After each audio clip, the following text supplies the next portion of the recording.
Tervetuloa Pien Perjantaivideon pariin. Mulla on tänään tämmönen vähän erilainen tämmönen kyselytuokio, ei niinkään hassuttelua. Mulla on täällä vieraana tänään Cleber CoolHead panimolta.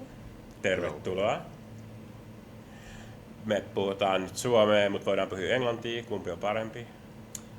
Eikä englanti on vähän helpompi. Englanti on helpompi. Vaikka suomen kieli tuntuu menevän hienosti. Joo. Kiva kieli. Mä tykkään puhua suomea, mutta ehkä ei sopi tällä hetkellä. Ehkä on helpompi puhua vähän enemmän syvältä, kun puhutaan englantia. Joo. So, welcome to our Perjantai-video. Kiitos paljon. First we're gonna start. When you came here today, I asked you to pick any beer from our fridges upstairs, and you chose this one. This is from Puhaste, Estonia. Their micro IPA called Micro. Why did you choose this beer? Well, I wanted to get something from friends of us. We brew a beer with Puhaste before, and we visited them on their festivals 3 years in a row already. And more than that, actually, the first time I tried this beer was in Pohjala tap room a few months back. The new fancy tap room. Yeah, yes. Beautiful place. So fancy. So I was there drinking, I got there, I just picked something that was low ABV on the list, and I didn't realize it was Puhaste. And then I had a few sips, I was like, wow, this beer is so well done, and then I checked it again there on the list. I saw it was a Puhaste beer. I had to call them and say, oh man, this is really good. Very well-made beer, so yeah. I have a deep love with these low ABV IPAs. Of course, because I have a bottle shop, it's also because I can sell them to go like after 9.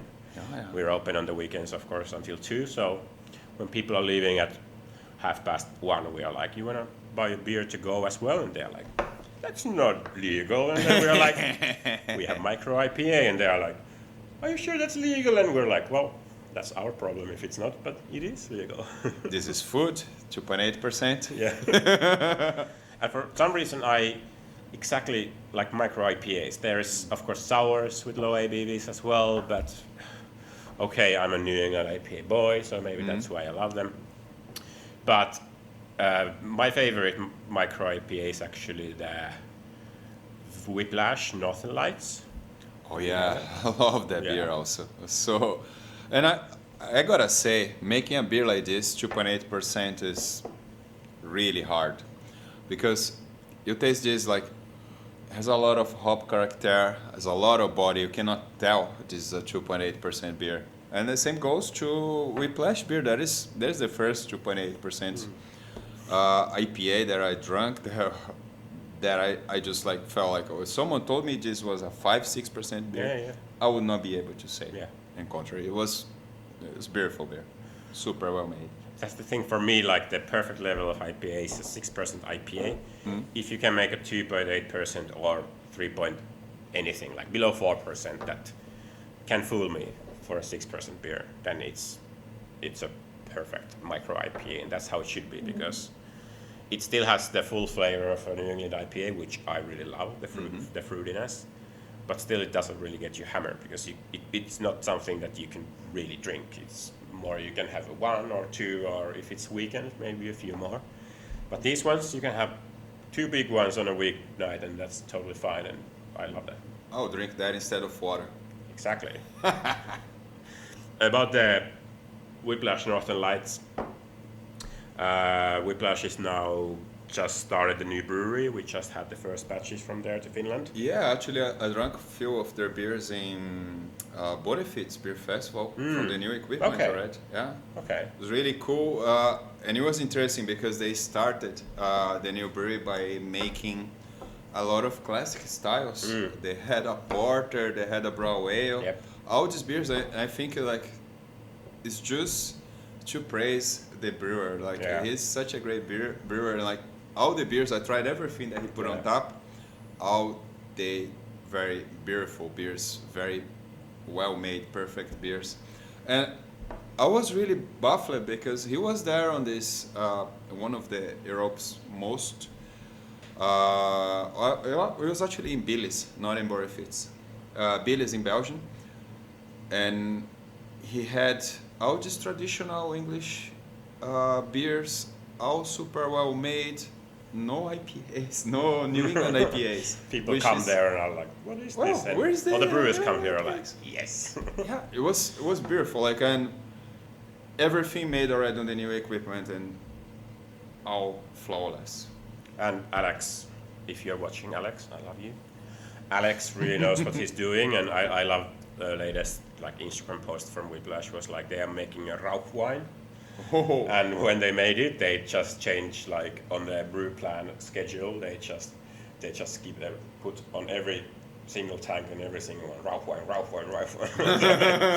They really like the styles that probably the customers are not going to be like 5 out of 5 on Untappd. They really, even though they are one of the best IPA makers in whole of Europe, I would say easily.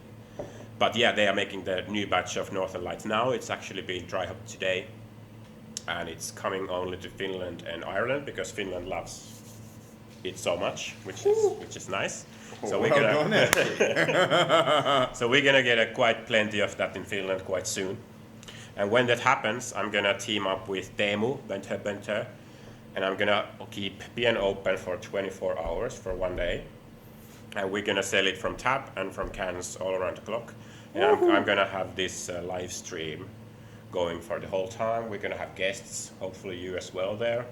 We're gonna try some beers, and I'm gonna drink Northern Lights for 24 hours, and probably not even gonna get drunk. We'll see. I don't know. I'm gonna try both side by side, Puhas and Northern Lights. We're gonna have of course all the ykkösolut we can find and try them of course on there. But I'm gonna drink Northern Lights. And I think you're not gonna have all that you can find. At least I expect not to find any coffee or carro around here. No, I don't think so. But I wonder if I drink 24 hours of ykkösolut, will I get drunk? I don't. See. Yeah, it depends how hard you take your job of drinking. Yeah, probably not gonna be like. That's gonna be a different video. Trying to get drunk from ykkösolut. We'll see. But yeah, let's move to the subject. This video is different in a way that we're not doing some funny shit here and tasting random beers. We're gonna enjoy this low ABV beer, and then I asked some our customers and viewers asked some questions on Insta stories, and we're gonna just chat them through and see where this takes. This is gonna probably be longer than our usual videos, but sounds fun. It's a challenge for you to watch till the end. Let's start. First question from viewer called, I don't remember because I didn't take the names down. How hard is it to start a brewery from zero, from scratch in Finland? You did that like years ago already. Yeah, CoolHead is actually going to be 4 years quite soon.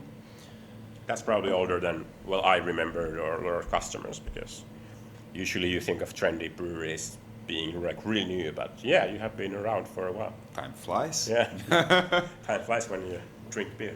Yeah, what I'm gonna say is probably easier nowadays because there's so many more microbreweries that started after we did, and you have more people to ask for advice. I get questions from wannabe brewers quite often. When I did start 4 years ago, it took me 6 months alone just to write the paperwork. Like, I started by myself alone, and even though I had already pretty good command of Finnish language, I was not as good as I am today. But when you have to read this much of official paperwork, I bet like anyone will have a hard time on that. Which you can find in Finnish or Swedish. I guess. Yeah. Swedish. Does it help? Not Damn really. it! Why didn't you choose Swedish? Well, it took me like 6 months just to write the application for the permits and everything. And in reality, the whole planning on how to make it happen took much longer than that. So yeah, it is quite a bit of a process. And to be honest, not sure if it was at that time a good idea. It was the direction that life took me, but if I were smart, I would probably not have gone to craft beer. But you're not regretting it right now, No, right? no, it's worked beautiful for me, like against all odds. But Yeah. Here I am. But that was still 4 years ago, so that was kind of before or just in the beginning of the new brewery growth and all Yeah. these new breweries, right? Yeah. When I sent, actually, when we got our permit to produce alcohol, finally, there were 60 craft breweries in Finland. There were not so many. From those, there are still around. Like Fat Lizard had just started a year before.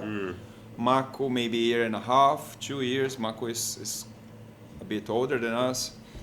And then you had the guys that came a little bit earlier, Rosniemi, Rekola, and a few other guys in smaller cities. But it was just really starting the new boom of craft beer in Finland. On the very week where we got our permit, there were 8 other microbreweries they got. So the thing was really like blooming then and exploded. I think nowadays it's over 100. Yeah, almost double what Yeah. back then. So Yeah. And it's still actually quite a bit below what places like Sweden have. So I guess if you are a craft brewer and still, or a home brewer still thinking about opening a brewery, as long as you have good beer, there may be still some space. there could be space. Paperwork is now probably easier, but of course the big thing for you probably was money as well. Yeah. That's not the easy part. No, actually, yeah. The whole planning phase of the brewery took me, if I recall well, about 4 years. And included business plan, how I gonna find money for the brewery, which kind of equipment I need to buy for that, where I gonna sell the beer, which kind of beers I gonna make. All of that, like I had to plan very much in detail, partly because government required for even give me the license, partly because I needed to find a way to get the money, and I needed to figure out what is the best equipment to buy. Like, I made quite a few good decisions. I made my mistakes, but the equipment, for example, I could have bought equipment that could make 500 liters at a time. I bought equipment that can make 2,000 Straight away. straight away. They cost about the same price, actually. It was much easier to brew on the 500 liters equipment. But this was a much better investment. I still have the 2,000 liter equipment. I would have had to change the 500 liters equipment long ago, 2 years ago. Spend more money. This is still the 2,000 liters equipment, still suits our needs, and it's still gonna do that for quite a bit until there's still quite a bit of a way before we need to get a bigger equipment. We may actually not even need, depending on how far our expansion goes. So one tip would be that plan ahead, not just get the cheapest that you can start and expand from there, but think ahead and maybe like put a bit more money to make it work for a longer time. On the right places. If you have confidence that you can stay on the market, it definitely makes sense to make equipment or to buy equipment that you can work with for a few years at least. So you don't need to right away after 6 months try to sell the equipment that you invested on and just buy another one that is bigger because your production just grows too fast. So, yeah, put some planning on, spend some time on that is important. And maybe if you don't have confidence that you will stay on the market, maybe you should rethink what you're doing. Totally. I have one of my questions actually now. Okay. I want to know what's your favorite CoolHead beer ever? Oh, our favorite CoolHead beer ever.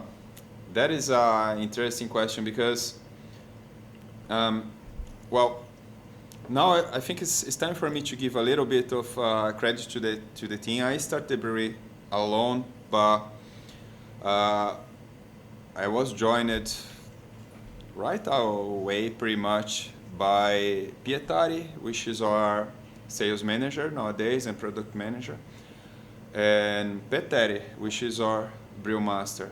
So the offering of CoolHead is basically the creation of 3, sometimes more minds. We plan the recipes, we come up with ideas, and we decide what to do together in a way. It's not all fruit of my dirt mind. So my favorite beer, I tend to like the more corner styles, the stuff that is not so common nowadays. I do enjoy very much a New England IPA, a sour beer, a West Coast IPA, bitter. We actually made one recently, which is very nice. We just got it in the shelves. It's upstairs. What is the name? I remember the label is really pretty and the name was good as well. It was Heart of Gold. Heart of Gold. Yes. Beautiful beer. One of our best in a long time, actually. And it's so pretty. I love the design. So, even though I really love those beers, I love to drink this kind of stuff, I'm really intrigued by the not so common style. So I have to say, if not my favorite, one of the very favorite beers that we made is the Collab with Briggerit, the smoked sour beer with smoked apricots.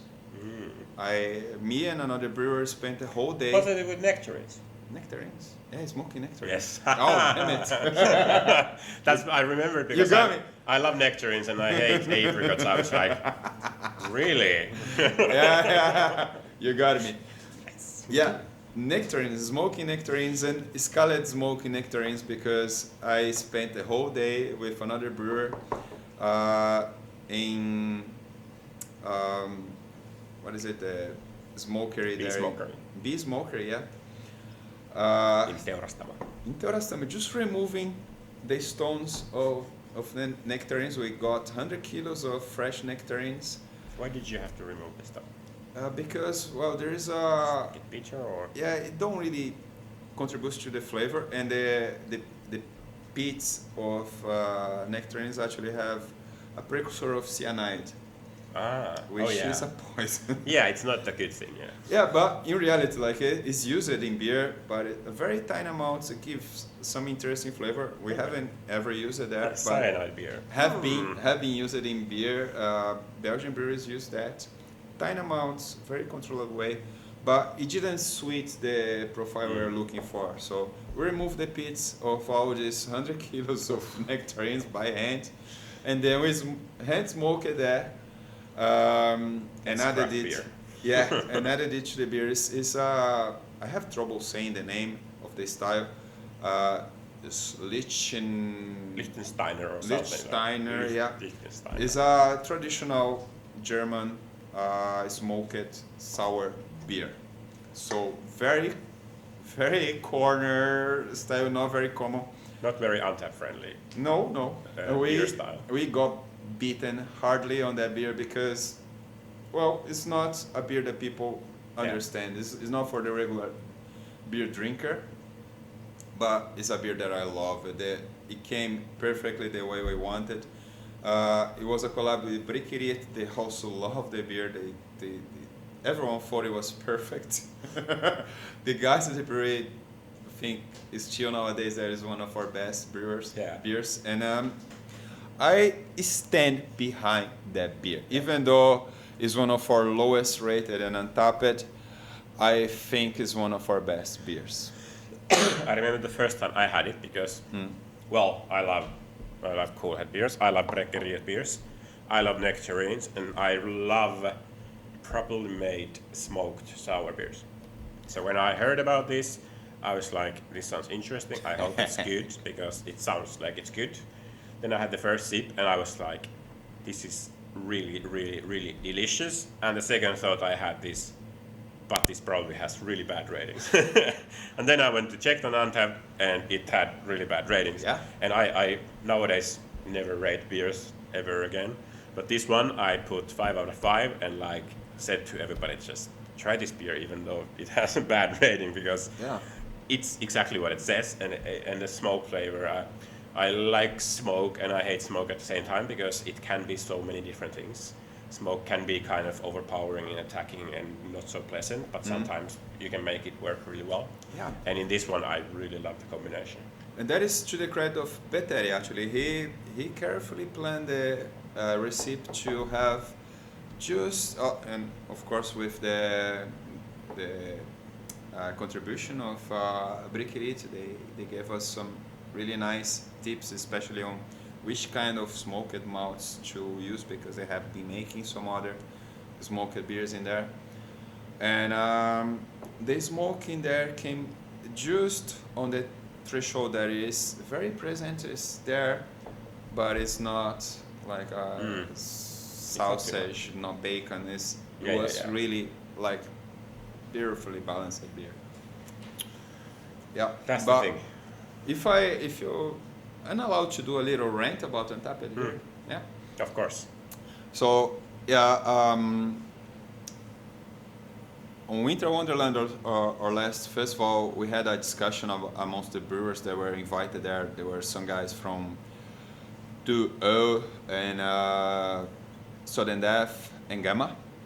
So Danish guys, German guys, and we were discussing Untappd. And Untappd, in a way, is at the same time a blessing and a curse for craft beer. A blessing into to the point that it makes craft beer a bit more mainstream, makes more people try craft beer, because it's a social media. It's what it is. People drinking there, and they tag their friends, and they put comments, and they share their thing, and they got their badges and all this stuff. So it have helped craft beer because of that. Like it make it a bit more mainstream, but at the same time it's a curse, because it limits the creativity in craft beer world. Basically, if you brew a beer that is lower, gets a low rating, it creates a vicious cycle, because it may be a perfect beer, a beer that is brewed to the style, the way that the brewer intended. There's no defects on it. It's just something that people don't understand, because it's not very known style. Maybe use it smoked malts, maybe use it something that is just weird and people don't know of. And when it gets bad reviews, other people that will consult Untappd, they will see the bad reviews and then will not try the beer. And then the brewer that was trying to create something new, or trying to come up or revive a style that has been forgotten, is not able to sell the beer, because people are not drinking it, because it has a low review to start with, even though it can be a great beer. It's just not one of the trendy beers at the moment, so it gets a lower rating. And then that brewer, if he keeps brewing this kind of stuff, soon enough his own brewery will have an average rating that is so low that it gets hard for him to sell anything that he makes. and basically ends up in making the craft beer scene a bit limited to only these mainstream styles. You brew your West Coast IPA, you brew your hazy IPA, your pastry stout, your sour, and that's it. You cannot brew anything else because you have to be careful about you cannot sell it. Yeah. And I think that the thing is that if a brewery with low rating and a brewery with high rating make exactly the same beer and launch it, the brewery with the better rating gets better ratings for that because they are like, well, obviously this is good because they are always making good beer. Yeah. But to think that there's also the thing that this brewery usually doesn't make highly rated beers, so this can't really be good. That's really deep in people's thoughts as well, which I can also kind of admit that sometimes if I have a other half IPA, I'm like, of course this is good. But then when there's like a strange Lithuanian brewery, for example, making an IPA, I kind of have a, of course, like more reserved idea of it. And when I try it, it has to be really, really good for me to think about it, even on the same level. Even though it would be the same exactly beer, I would still think of them probably a bit apart from each other. That is actually reminds me a kind of interesting story that happens a couple of years ago in Tallinn Craft Beer Weekend. Do you remember that one? Yes. Wanna tell that? No, you can tell it. It's better. So yeah, they hear me enough, anyways. It's in related to Untapped. Maybe not everyone knows about that, but well, there's a Estonian brewery called Tällä. They are actually a quite good brewery, and they tend to make a lot of out of the wall styles. Yeah, a bit experimental. Yeah. They do a lot of experimental stuff, and they tend to get quite a lot of bad ratings because of that. Their beer is actually good. I like them at Jimar. We brew more than one beer with them. It's been a long time actually. Maybe it's time to go back again there in Estonia and brew something else with the guys over there. But Lehe knows what they're doing and they brew well. That is just to settle the ground here. What happened? Tallinn Craft Beer Weekend, they had a tap, and the beer in there was called Monkey Business. They got, you're gonna help me here now. You remember better than me, I didn't even remember. What was the beer that they put in there? Well, basically they got a bunch of bottles of the best... the Westfleteren 12. Exactly. Yeah. Best rated beer on Untapped at the time. And... rated 4.5 something, I think, even now. Yeah. They spent like 1,000 euros on those bottles, bought a lot of bottles, put it in a keg, and serve it there As their own on the top with the name Monkey Business. And then people start to rate that. Yeah, Lehe again with their experimentation. Yeah, it's okay. Belgian beer, it's fine. 3.5. Yeah. And that was the first session. The second session, they just revealed the whole trick. And they told, okay, yeah, this is actually not our beer. It's the 4.5% Belgian Trappist beer that is super well rated and Untapped, and that's what we're getting for serving it with our name. There's so many things about affecting the grade, and it's kind of Untapped's problem at the same time, but it's also, for example, in Finland, there's a lot of breweries actually brewing like some really unknown breweries that had made, for example, some super good New England IPAs, but it's kind of it's not enough. Unfortunately, in this world, it's not enough that you brew a beer that tastes good. If nobody knows your brewery, your branding is kind of off, and there's so many different things that you need to have to kind of make it known. Yeah. So that's kind of one thing that you can't really think of Untapped rating as only the measurement of the taste. There's so much different things, but of course it also makes it in a bad way, in a way that if a really hyped brewery makes a kind of a bad beer, it still gets good ratings. So you can't really trust ratings.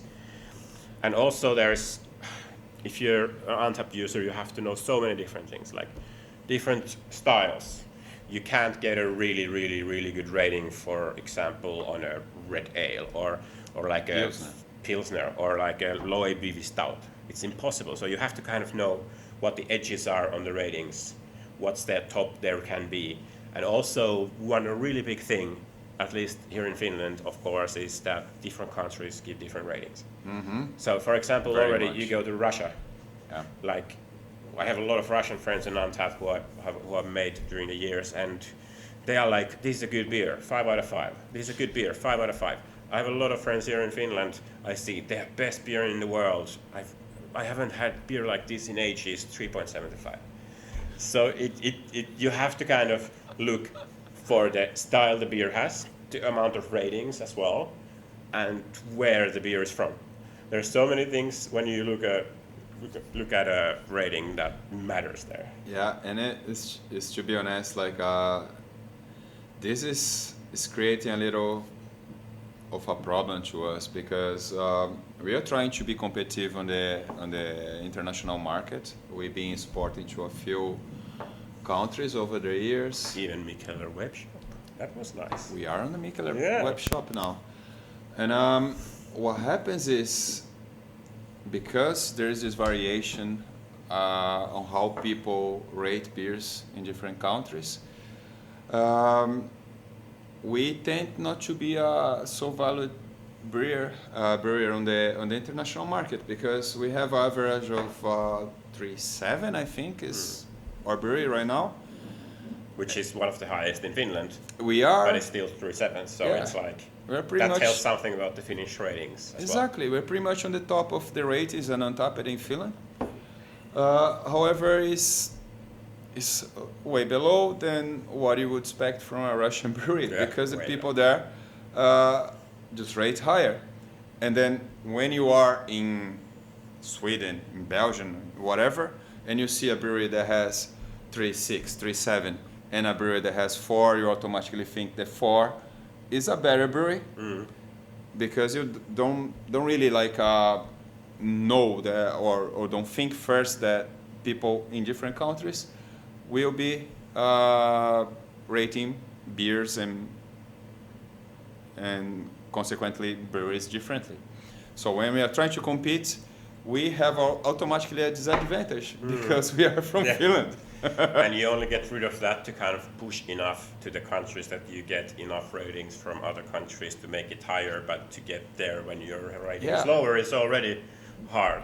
But again, there is also again the thing that one thing that I think Untapped could make to improve the situation is only showing the rating of a beer after you have given your own rating. Like you make your own judgment and you create your idea of the beer. You put your own rating, and then it shows, okay, this is the average. You rated 3.5, but average is 4. Okay, that's my opinion on the beer. I'm good with that. What happens now is like you are show what is the star rating of the beer before you even check it in. So you look at the beer, it's 3.8. Automatically you're gonna have this rating on your mind, and you're gonna most likely rate the same or higher or something like that. But if you have nothing to start with, you're just gonna drink the beer and make your own judgment. What do you think it is? Like now we are in Finland. We sell to Russia. We sell a little bit to Russia. When we send their beers there, Russians, they also get influenced by the rating they see Untapped, so they don't rate our beer as high as we would get if you're actually a Russian brewery that get all the time these Russian ratings. So we have a 3.8 beer that is as good or better as a 3.8 beer, as a similar beer in the Russian market. We get 3.8, 3.9. If the other Russian beer would be 4.1, 4.2. So one tip to upcoming Finnish breweries is that when you start brewing beers, don't sell them in Finland, do only export in the beginning. Get the ratings higher. If your beer is good enough, obviously, you don't get good ratings anywhere unless the beer is good. And then Help go us, from there. Yeah, help us drive our mission, which is to put Finland on the craft beer world map. Exactly. Can you That's some our help common. there? That's our common thing. So actually now you can buy CoolHead beers from the internet to your doorstep, which you can't, which we can't tell you. I have the beers here, but I can't sell you them by mail. But you can order them from other countries and pay the taxes to other countries. This is how the system works. Yeah. I have like 5-6 questions more here, but we have been talking more than half an hour. We're gonna make another session later, like different kind of like even in-depth conversations. I know nobody's watching anymore, probably it's been so long, but if you are, you're in luck. There's gonna be a longer version later where we're gonna discuss even further, but I think this is good for this Perjantai. Let's let people go and drink beer, drink CoolHead beer. Come to Pien to drink CoolHead beer. We have the latest stuff. We just got your tiny IPA. We just got your West Coast IPA, the new Rosemary. Rosemary Aranciata is beautiful beer. It's really And we tasty. also, there's a lot. All the new CoolHead beers always come to Pien as well. So if you can make it to the can sales, you can come to our place. Yeah. Thank you so much. Pleasure to be here. Thank you for having me here. Thank you. We'll see you another time.